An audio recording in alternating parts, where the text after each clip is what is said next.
So about 8 years ago, a group of students and I were walking around outside the building. We were looking at the different ways that our school can be considered a green school, and I pointed out the recycling dumpster.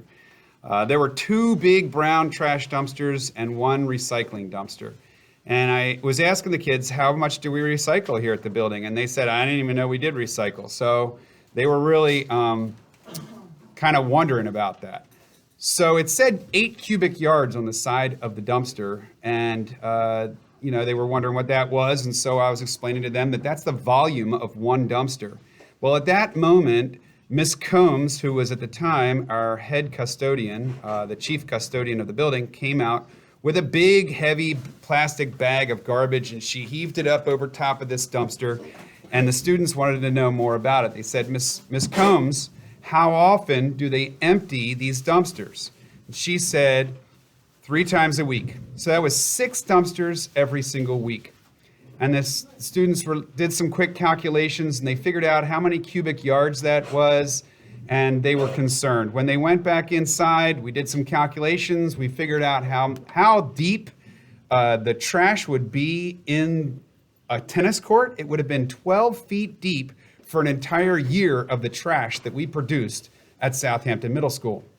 And they said, that's disgusting. So they called Miss Combs again and said, where's all this trash coming from? And she explained to us that it almost all comes from the cafeteria. The classrooms produce very little garbage compared to the cafeteria. So those students sat down and they looked at the way that we ate lunch and how we threw away our trash, and they were very dissatisfied with the way it went. It turns out that in the old days, before they made a big change, everybody had to take their trash through that little room in the corner where you take your trays to get cleaned. There was a trash can in there that you would dump your trash into, and you'd put your tray up. Even if you had a bagged lunch, you would throw your trash in there, walk outside the hallway and by the nurse's office, and come back into the cafeteria door. And the students said, this is awful. We don't have any choice. We can't recycle. There's no other place to put our stuff except for the trash can. No wonder we're getting so much garbage. Anyway, long story short, we took, the kids came up with an idea to get veterans compost to bring us bins to have in the trash, in the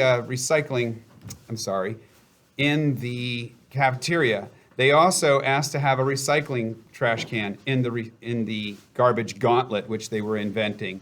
And now the cafeteria runs things completely different from how it used to be.